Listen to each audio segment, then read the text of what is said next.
نجمع بين حديث النبي صلى الله عليه وسلم الذي يقول فيما معناه أن إذا أن الحاكم أخذ جلد ظهرك وأخذ مالك، وما حدث في الشعوب الآن يعني.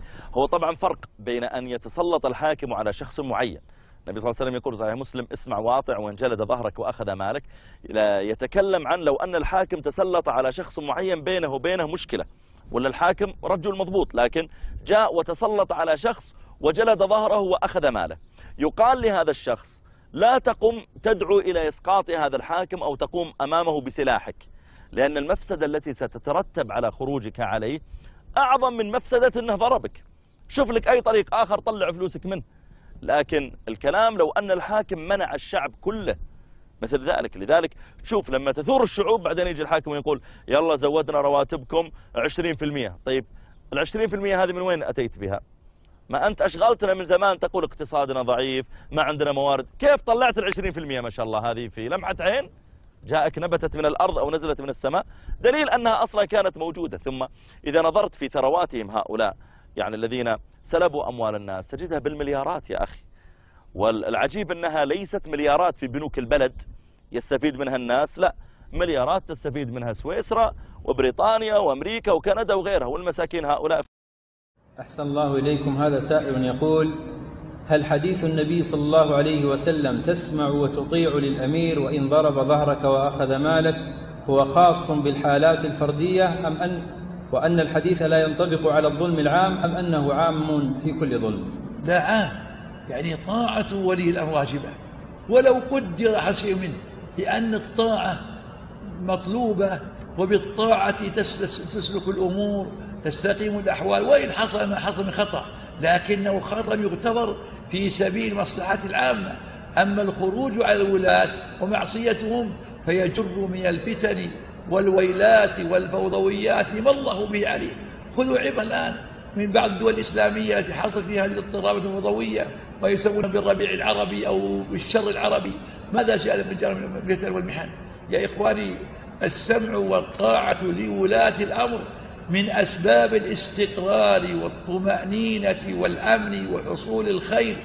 وأما الشقاق والنزاع لمصالح الأفراد هذا ضرر عظيم، فينبغي أن نسمع ونطيع ونعتقد هذا دين، أن ولاة أمرنا الذين بايعناهم على كتاب ربنا وسنة نبينا صلى الله عليه وسلم أن لهم علينا حقا بأن نسمع ونطيع لهم ونسد عضدهم ونقويهم ونقف معهم وندافع عنهم، ولا نرضى لهم بالشر ولا نرضى لبلادنا بالسوء، بل كل من أراد فسادا أو سوءا بلادنا كنا عيونا عليه ندحض باطلا، لأننا مأمورون بالسمع والطاعة والاجتماع على ذلك. ولهذا بلادنا والحمد سليمة من الفوضى والاضطرابات والتسيبات، لأن قيادتنا محكمة والسمع والرعية سامعون ومطيعون ولله الحمد، وكل سائر فيما قدر له، وكل مشغول بنفسه، وكل مؤد لواجبه، والحمد لله على هذه النعمة وعلى هذا الفضل. يقول حفظكم الله: ما رأيكم في من يقول إن حديث اسمع وأطع وإن ضرب ظهرك إنما ينطبق إذا كان الحاكم أصله عادلا ثم تسلط على فرد معين؟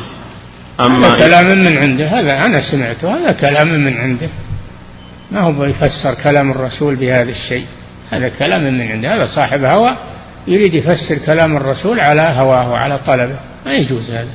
هذا قول، هذا يقول على الرسول ما لم يقل عليه الصلاة والسلام، هذا خطر عظيم. نعم. قال: وأثرة علينا. أثرة يعني استئثارا علينا، يعني لو كان ولاة الأمر يستأثرون على الرعية بالمال أو غيره مما يرفهون به أنفسهم ويحرمون من ولاه الله عليهم، فإنه يجب علينا السمع والطاعة. لا نقول أنتم أكلتم الأموال أفسدتموها بذرتموها فلا نطيعكم، لا، نقول سمعا وطاعة لله رب العالمين ولو كان لكم استثار علينا. لو كنا نحن لا نسكن إلا الأكواخ ولا نفترش إلا الخلق من الفرش، وأنتم تسكنون القصور وتتمتعون بأفضل الفرش، لا يهمون هذا، لأن هذا كله متاع الدنيا وستزولون عنه أو يزول عنه، إما هذا أو هذا.